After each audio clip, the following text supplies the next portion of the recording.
Welcome back, guys, and I'm moving right along with my 2022 OTB tournament recap series. We are now in September, and I had a few tournaments that I played in this month, and the first was the New Jersey Open. So, annual state championship takes place over Labor Day weekend every year. I've played in it many times. Last year, I had, I believe, 3.5 out of 6, which was okay. I was only about 1950 at the time, looking to beat that this year. It's normally a 6 round tournament, but this year there were some organizational issues which saw the tournament get reduced to 5 rounds. We won't get into that too much, but the first 2 rounds I won. First round was against the 1800, second against high 18s, maybe low 1900s. Two pretty convincing wins. I mean, weren't easy, but not too many problems there. And now we have the third round where I'm playing another 1900, but this is a kid who is not to be underestimated. Let's put it that way. We'll see why. So I open up with e4. He goes e6. The way this tournament worked, I don't think I had much time to prep before any round because the pairings usually came out kind of late, and yeah, it was just kind of a mess. So he plays the French, I go knight c3, and he goes with the winnower, bishop b4. And what do I play against the winnower? If you watched some of my previous recaps from earlier on in 2022, you'll know I play the Alekhine Marazzi Gambit. So it's kind of an anti-winnower sideline where I don't really allow black to give me the doubled pawns, which are typical in the winnower. I mean, they technically could still go for the double pawn type thing if they really wanted to, but he plays one of the kind of main lines of this variation, which is to take on e4. And when I go a3, not to take the knight, but actually go back, allowing me to take on e4, winning the pawn back. And now we have this trade. I go bishop e3, and basically the point is now I'm going to go queen d2 and long castle. And this is a setup which I'm pretty familiar with. Actually, as I mentioned, I had a game in this line in the 2022 Amateur Team East tournament where I scored a very nice win against a slightly higher rated player. And in that game, my opponent, it actually went a little bit differently, but in that game, it basically transposed into like b6 and bishop b7. It was this kind of a position. But here, my opponent played the move b5, which was kind of the first surprise of the game. He told me after that this was some kind of like computer prep. The engine told him this is supposed to be a good move. He didn't really know what to do with it, but he just decided to play it. And to me, it seemed like the point is basically like a little bit more aggressive version of b6, where he's grabbing more space on the queen side. He might look to attack me there, obviously, since it's an opposite side castling position. But also, what I noticed is that he kind of has a grip on the c4 square. So I thought that his plan might be to go knight to b6 and knight to c4. So anyway, I need to move my knight from e2 to develop the light square bishop, so I go at knight f4. And he plays rook b8, right, because he needs to defend his pawn, or at least that's what it seems like. I mean, I thought maybe he can gambit the pawn and try to bring the knight to d5 and maybe have some counterplay this way. But I should be fine. I mean, even if his queen comes to a2, I can just play c3. And, I mean, his queen, if it gives a check, I can just block. He's not really accomplishing too much there. So he decides to just go rook b8. And I, in this position, played king b1.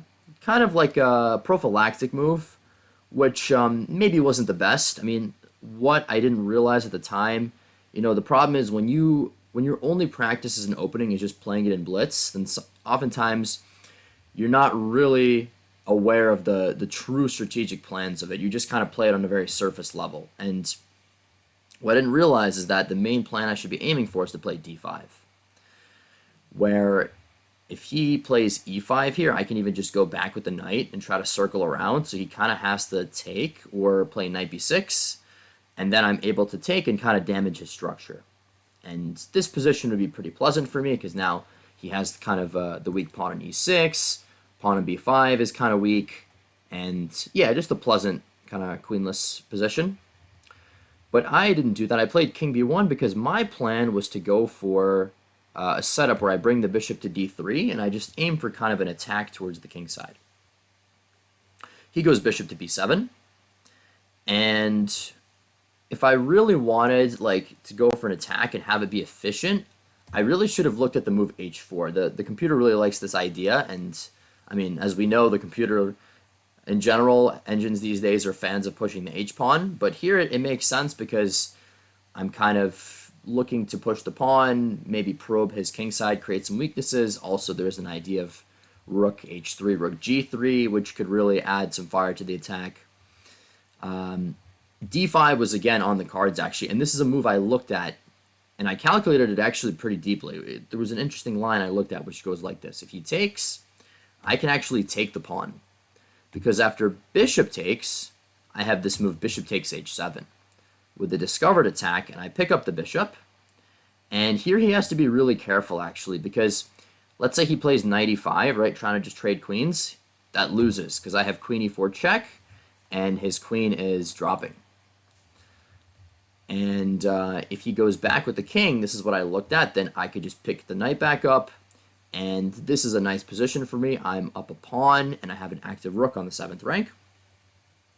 Now, what the engine also told me is that there is some crazy lines here where he can play b4 and get some counterplay, which this I didn't see in the game, and here things get really crazy because I can like take this knight, but then he takes on a3, and who knows what's going on. We're not going to get too much into this craziness, but the point is that actually d5 would have been pretty good here. Instead, I went knight h5 because I had seen kind of an idea in this position where if the bishop goes back to e7, there's this very devious idea that white has, and that's to go bishop h6, which is what I was sort of aiming for. Point is that if he takes the bishop, he's just immediately lost, because queen takes, and I'm actually threatening two different checkmates, right? Queen g7 and queen takes h7, there's simply no defense against both.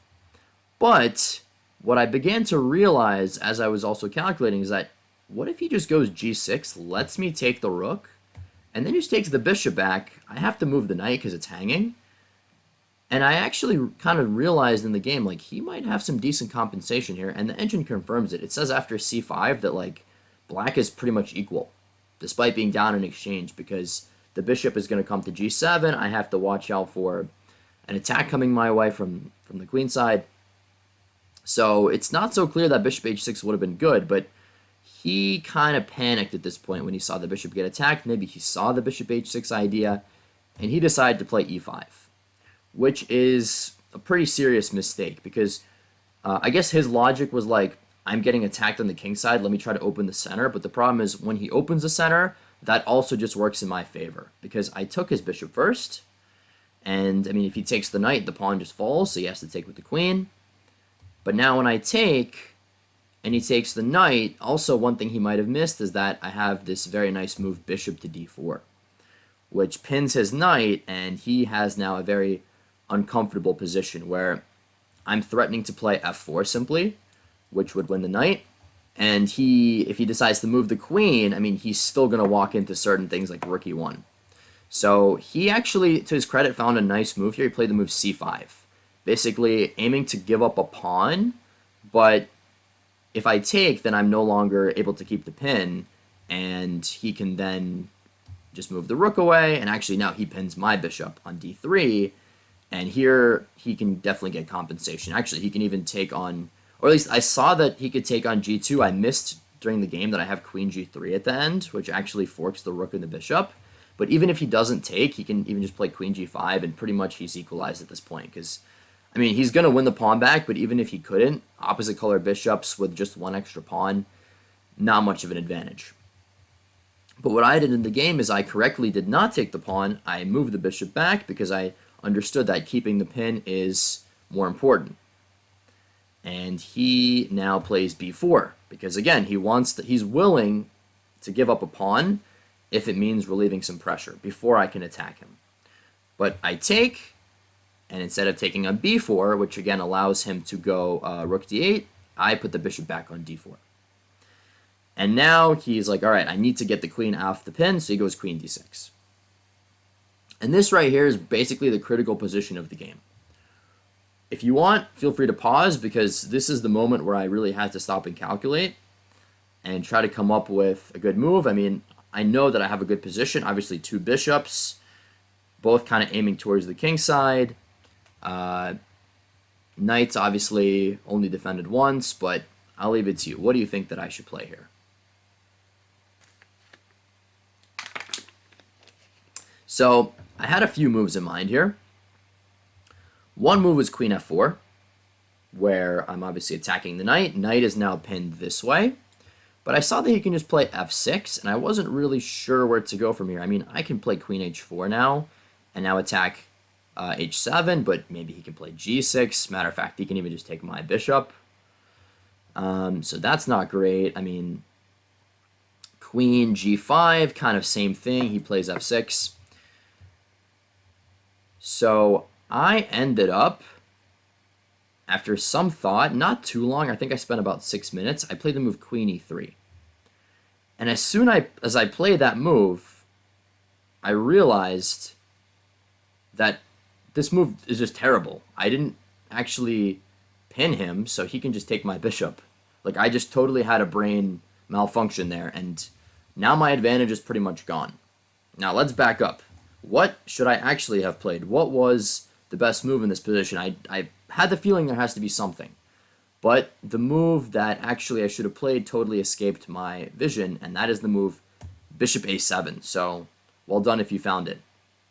Point is, I hit the rook, but the real threat is that now with the bishop no longer in the way, I'm actually threatening a discovered attack that's going to win his queen.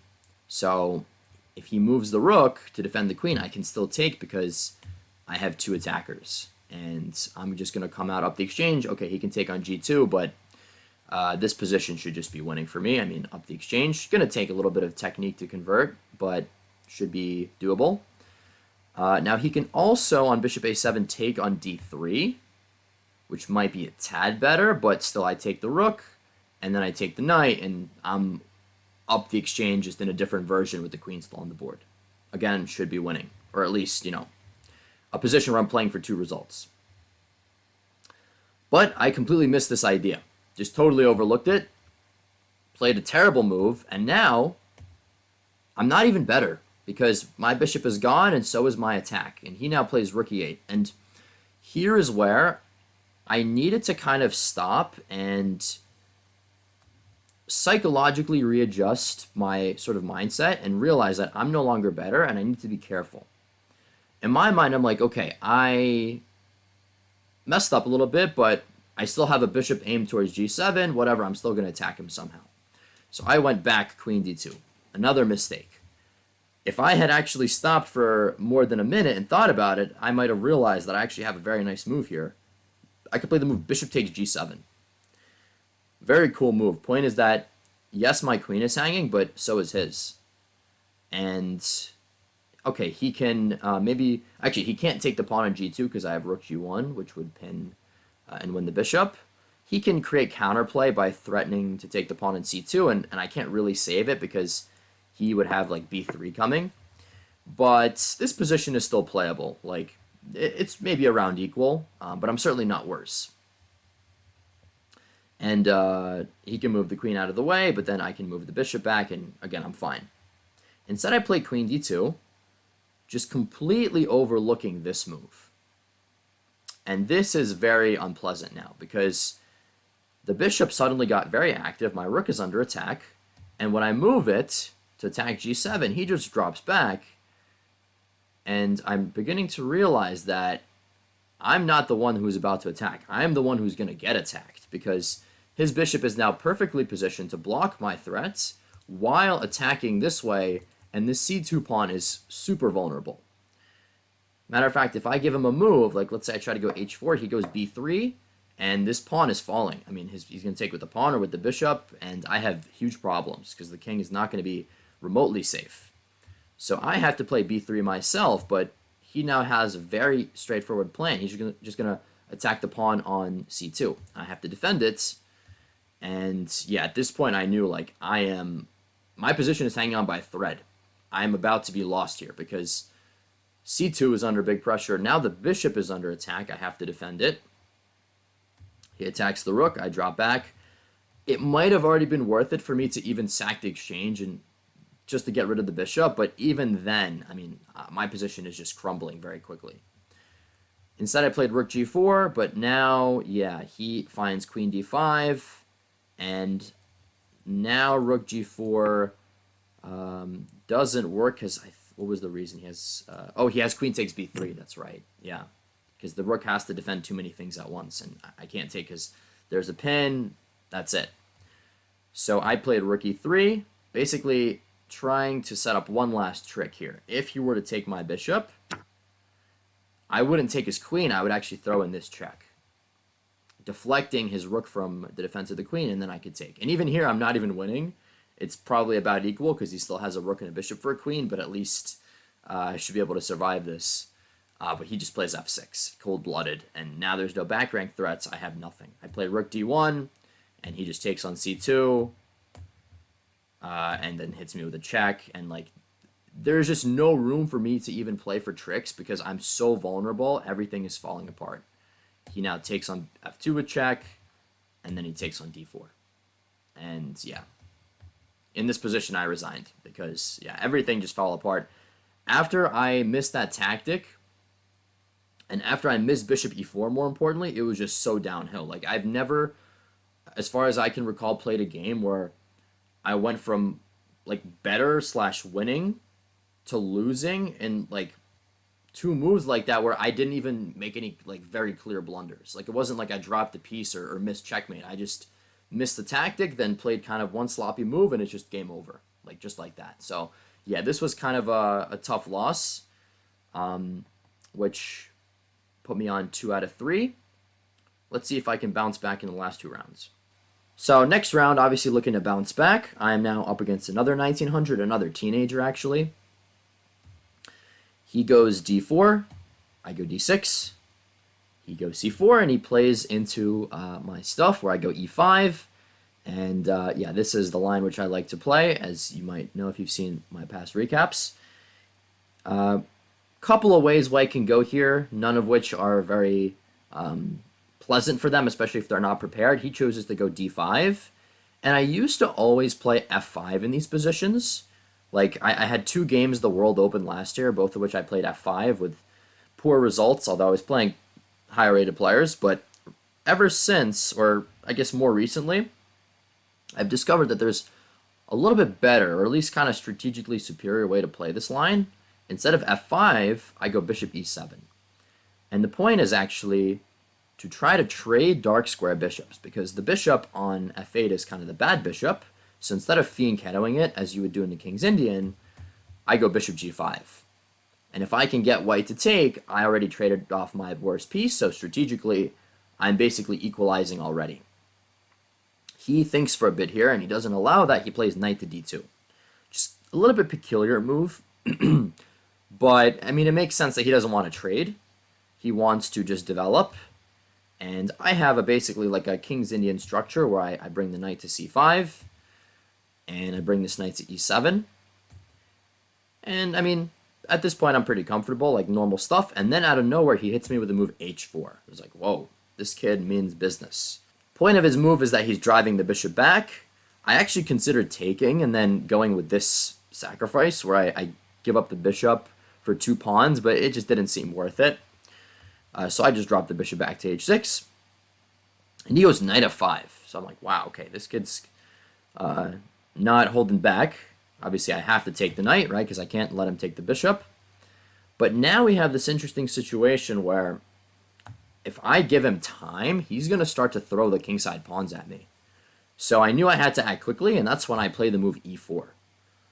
Very nice move where I'm basically giving a pawn, but he can't really take it because his king is still in the center. If he takes, what I had calculated is that I was going to take back, trade the bishops on c1. I mean, he could take on h6 here, but then I would throw in rook e8, and suddenly I'm threatening some kind of a discovered attack, which, I mean, he would have to go to e3. This is still fine, but this position is very nice for me. So he would take, I would take, and then I played rook e8, pinning his bishop. He, of course, has to defend it, and then I'm able to win back the pawn on f5, and now his position looks a little bit silly because the h4 pawn is kind of weak. he's going to need to castle his king to get off the e-file pressure, but then, things are going to start to fall for him. So he can't really afford to take the pawn, but he goes g4. And now I had to really calculate precisely, because g5 is obviously coming. I mean, if I move the bishop like to f4, then actually, I don't even know if I looked at this move during the game. Maybe he can take on e4 now, because now I can't take the pawn on f5 because it's going to be defended. Right? A little bit of a difference there once you got g4 in. So I play the move e3. My point being that if he goes g5 now, I'm going to take his knight, and then I still have time to bring my rook to the e-file.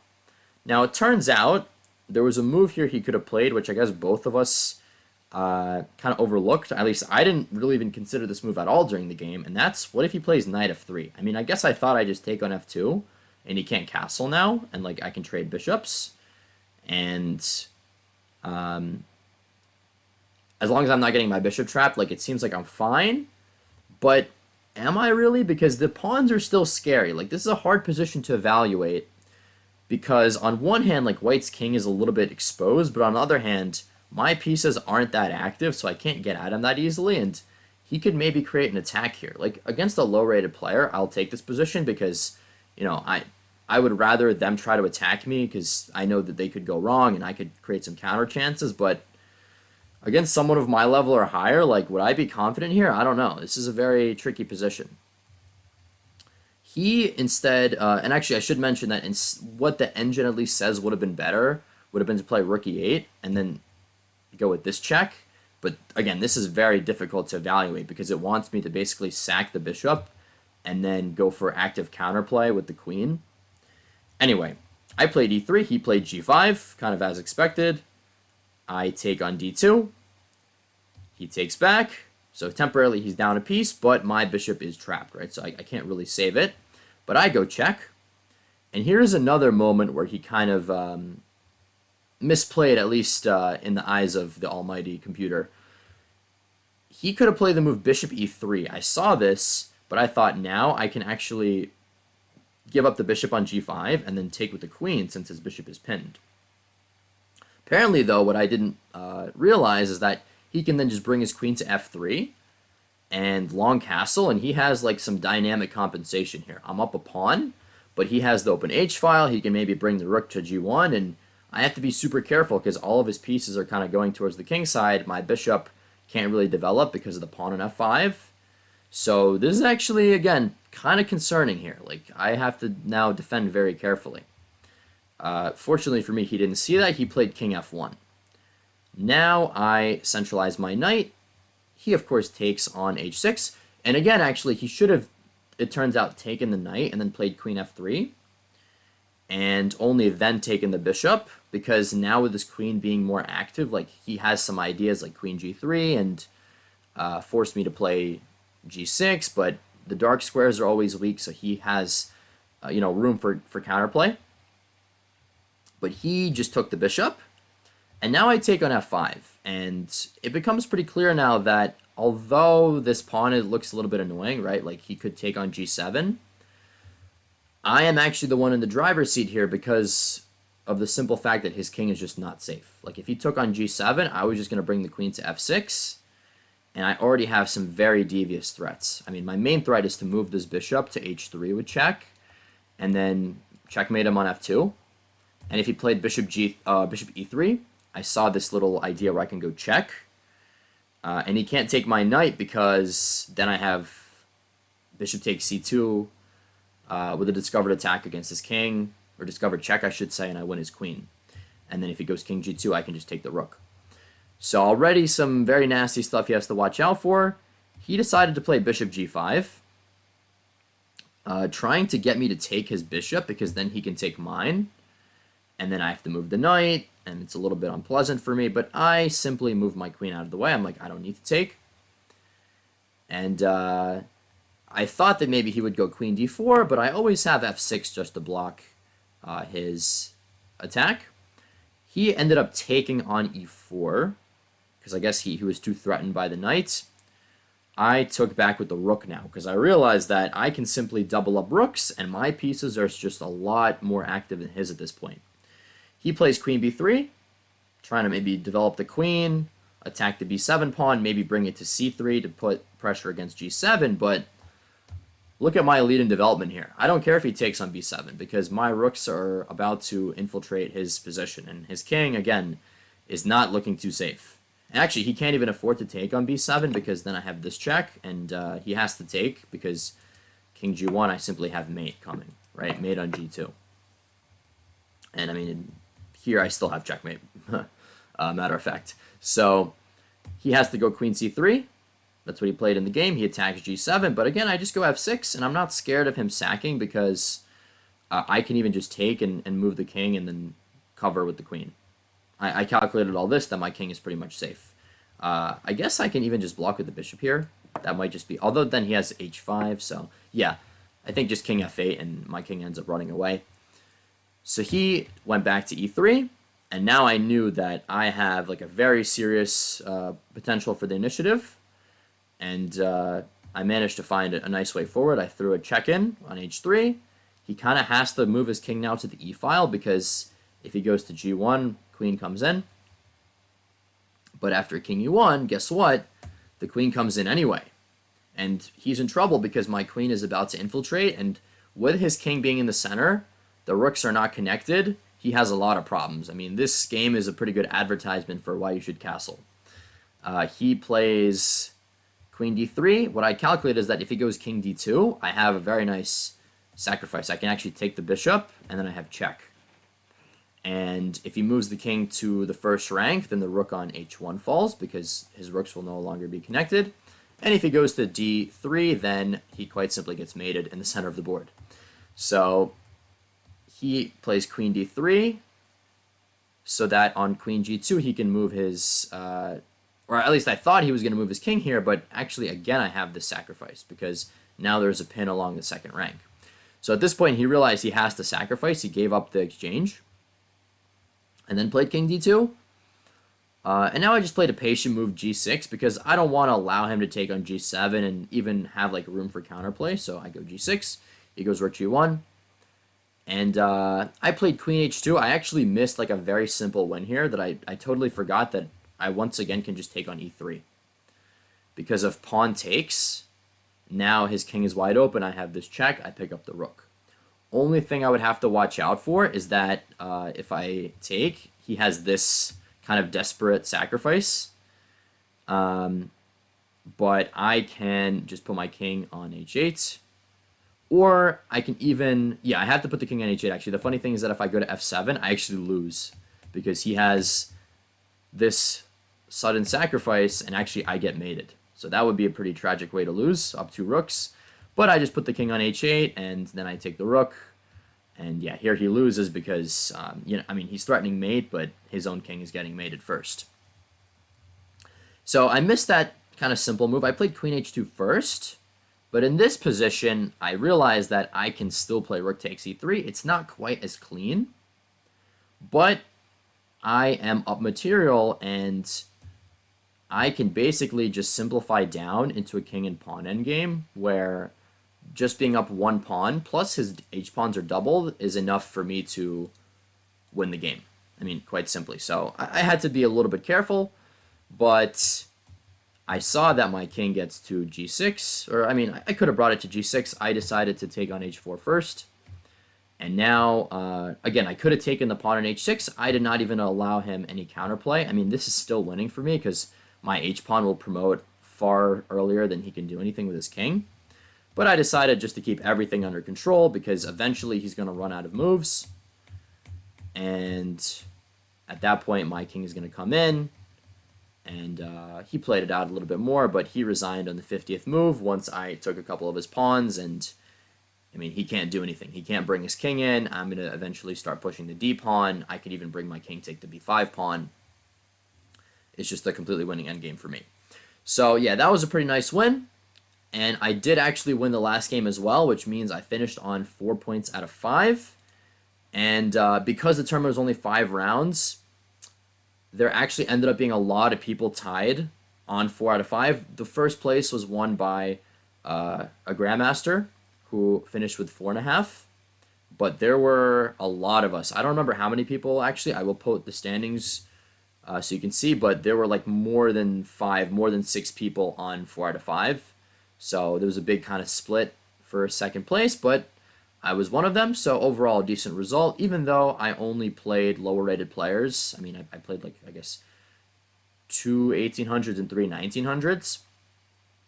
So 4 out of 5 is a decent result. I mean, I picked up a couple of rating points.